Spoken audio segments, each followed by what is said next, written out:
Hello friends, मेरा नाम Daisy है। मुझे एक बहुत ही रेयर जेनेटिक डिसऑर्डर है। मुझे विश्वास है मेरी कहानी सुन के आप सभी बहुत सरप्राइज हो जाएंगे। मुझको किसी तरह का दर्द नहीं फील होता। आपने सही सुना, मुझे किसी भी तरह का पेन नहीं होता। रियलिटी में ये एक बीमारी है जिसका मेडिकल नाम कंजेनिटल इंसेंसिटिविटी टू पेन है। इसका मतलब क्या होता है, चलिए मैं आपको समझाती हूँ। आपके छोटे भाई ने अपने कुछ टॉयज जमीन पर छोड़ दिए हैं और आप गलती से उन पर पैर रख देते हैं। ऑब्वियसली आपको दर्द होगा, पर मुझे उन टॉयज पीसीस पर पैर रखने के बाद भी बिल्कुल भी दर्द नहीं हुआ, क्योंकि मुझे दर्द महसूस ही नहीं होता है। मैं एक और एग्जाम्पल देती हूँ। आप सभी का कभी ना कभी टेबल से पाँव जरूर टकराया होगा और बहुत दर्द भी हुआ होगा। आपको लगा होगा आप ये दर्द बिल्कुल भी सहन नहीं कर पाएंगे।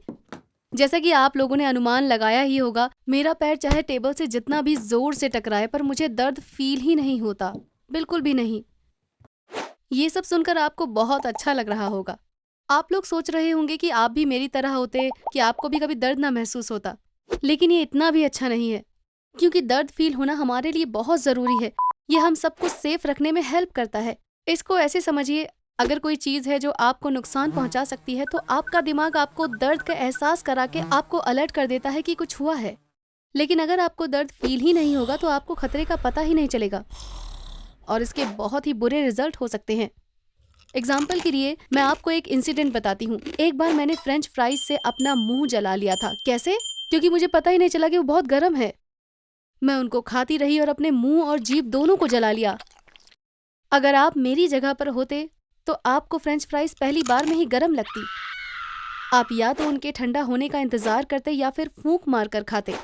लेकिन मेरे जैसे लोगों को ये नहीं पता चल पाता और हम ऐसे ही खाते रहते हैं बिना जाने। और उस दिन इसी तरह से मेरा पूरा मुंह जल गया था।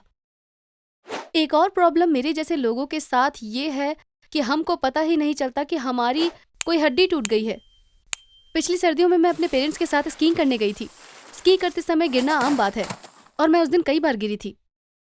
लेकिन रात में डिनर करते समय मैंने नोटिस किया कि मेरे राइट हैंड में कुछ हो रहा था। मेरे हाथ से बार बार स्पून गिर रही थी। आज कुछ अजीब ही हो रहा है, मैंने कहा। डैड बोले मुझे नॉर्मल नहीं लग रहा और वो मुझे हॉस्पिटल ले गए। वहां जाकर जब मेरा एक्सरे हुआ तो पता चला कि मेरे कंधे और हाथ में बहुत से फ्रैक्चर थे।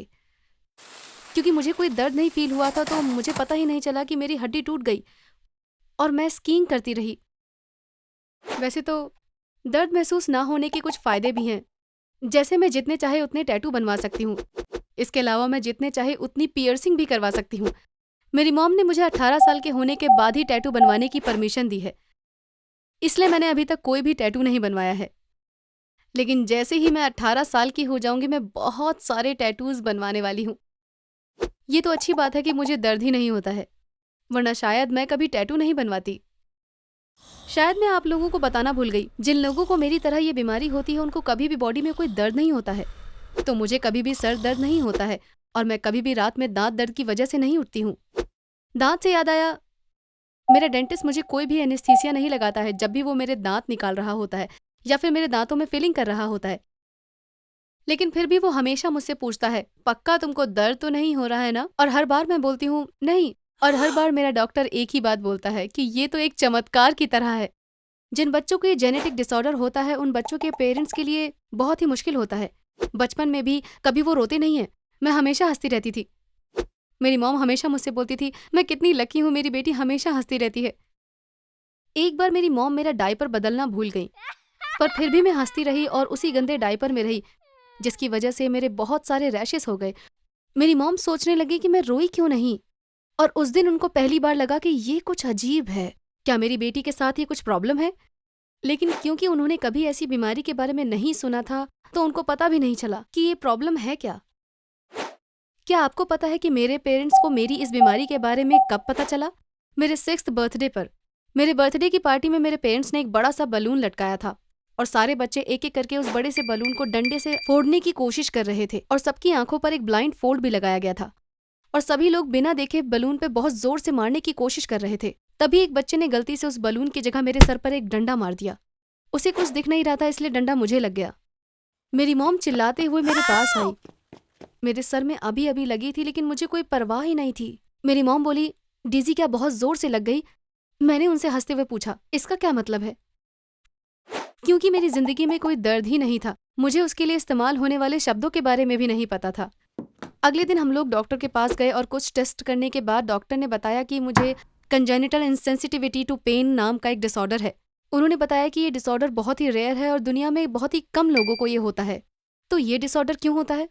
डॉक्टर्स का मानना है कि ये जेनेटिक कंडीशन है, लेकिन उनको इसकी सटीक वजह के बारे में अभी तक नहीं पता चल पाया है।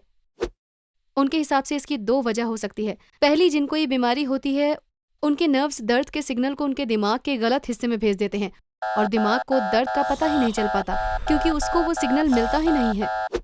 जैसे अगर कोई सामान्य इंसान कोई गर्म चीज को छूता है तो उसको एक सिग्नल जाएगा और वो जल्दी से अपना हाथ हटा लेगा, लेकिन अगर कोई मेरे जैसा इंसान होगा तो उसके दिमाग को कोई भी सिग्नल नहीं जाएगा। हॉट पैन से मुझे याद आया, कुछ साल पहले हम सी साइड रिजॉर्ट पर गए हुए थे। वहां पर एक सुबह मैं बीच पर गई हुई थी। मैं कई घंटों तक उस सन बेड पर बैठी रही थी और तब तक बैठी रही जब तक कि दोपहर नहीं हो गई। फिर मैंने सोचा चलो तैरते हैं। तब तक बीच पर रेत बहुत गर्म हो चुकी थी और मैं उसी रेत पर बिना सोचे समझे चलती रही। मेरा भाई बताता है कि जैसे जैसे मैं चल रही थी मेरे पैरों से धुआं दिख रहा था। उस दिन उस गर्म रेत ने मेरे पैर को बहुत बुरी तरह से जला दिया था। चलिए अब मैं आपको दूसरी वजह बताती हूँ जो कि डॉक्टर ने मुझे दर्द के बारे में बताई थी। इसके अनुसार मेरे जैसे लोग जिनको ये बीमारी होती है उनके दिमाग में एंडोर्फिन की मात्रा बाकियों से ज़्यादा होती है। एंडोर्फिन एक तरह का खुशी वाला हार्मोन होता है क्योंकि ये हमारे अंदर खुशी वाली भावना पैदा करता है। जैसे कि जब आपके अच्छे मार्क्स आते हैं या फिर आप बहुत भूखे होते हैं और आप अपना मनपसंद खाना खाते हैं, तब आपका ब्रेन इस हार्मोन को छोड़ता है और ये आपको उस टाइम खुशी देता है। मुझे लगता है ये दूसरी वाली वजह बिल्कुल सही है। मुझको दर्द इसलिए महसूस नहीं होता है क्योंकि मेरे ब्रेन में एंडोर्फिन की मात्रा ज़्यादा है। और मुझे ऐसा क्यों लगता है?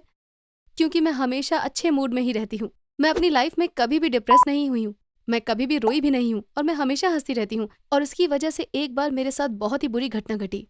एक बार की बात है, मेरी बेस्ट फ्रेंड की दादी की डेथ हो गई और मैं अंतिम संस्कार में गई हुई थी और मैंने दुखी होने की बहुत कोशिश की, लेकिन मैं बिल्कुल भी दुखी नहीं हो पाई, बल्कि मुझे पूरा टाइम हंसने का मन कर रहा था। कुछ टाइम बाद मुझसे रहा नहीं गया तो मैं हंस गई। वहां पर जितने भी लोग थे वो सब मुझे देखने लग गए।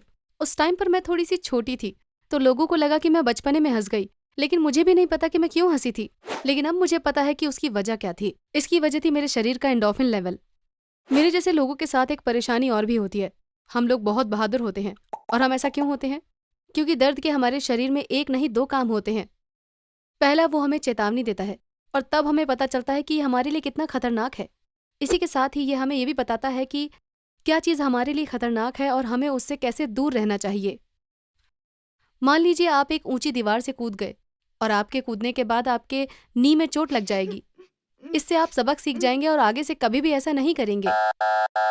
मेरे जैसे लोगों को ये दर्द कभी महसूस ही नहीं होता, इसलिए हम सीख नहीं सकते। इसलिए हम बहुत बहादुर हैं। इसीलिए कोई डेंजर होने पर भी हम उससे कभी डरते नहीं हैं। उस दिन हॉस्पिटल में मैं एक लड़के से मिली जिसका नाम जेक था, जिसको मेरी ही तरह ही जेनेटिक डिसऑर्डर था। हम एक बार मिले क्योंकि हम दोनों को एक जैसी प्रॉब्लम थी। जब हम मिले तो मैंने गौर किया कि जेक हमेशा लड़ाई करने को उतावला रहता था। वो हमेशा लोगों को उकसाता रहता था।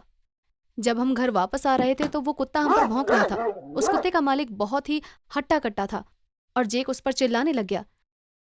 ये वैसे कोई बोलने वाली बात नहीं है, लेकिन जेक उससे लड़ने ही वाला था। जब जेक शांत हुआ तो मैंने उससे ऐसा करने का कारण पूछा तो उसने कहा कि ऐसा करने में उसे बहुत मजा आता है। मैं हफ्ते में एक बार लड़ता ही हूँ, भले ही मैं जीत ना पाऊँ, लेकिन मुझे बिल्कुल भी दर्द महसूस नहीं होता है और वो मुझे मार रहे होते हैं और तब मैं हंस रहा होता हूँ और ऐसे में उनकी शक्ल देखकर मुझे बहुत मजा आता है। और वो आखिरी बार था जब मैं जेक से मिली थी। अब आप सोच रहे होंगे कि क्या इसका कोई इलाज है? जैसा कि मैंने आप लोगों को बताया था कि ये बहुत ही दुर्लभ बीमारी है और बहुत ही कम लोग ही मेरे जैसे होते हैं। इसका मतलब फार्मास्यूटिकल कंपनीज के लिए बहुत ही कम कस्टमर्स हैं और इसी वजह से वो कंपनीज इस पर पैसा नहीं खर्च करना चाहती हैं। और इसीलिए मैं बिल्कुल विश्वास से कह सकती हूँ कि इस बीमारी का कोई भी इलाज नहीं है। मेरी स्टोरी सुनने के लिए थैंक्स। अगर आपको ऐसी स्टोरी पसंद है तो आप इस चैनल को सब्सक्राइब कर सकते हैं और जब भी कोई नई वीडियो आएगी तो आपको पता चल जाएगा। Bye bye.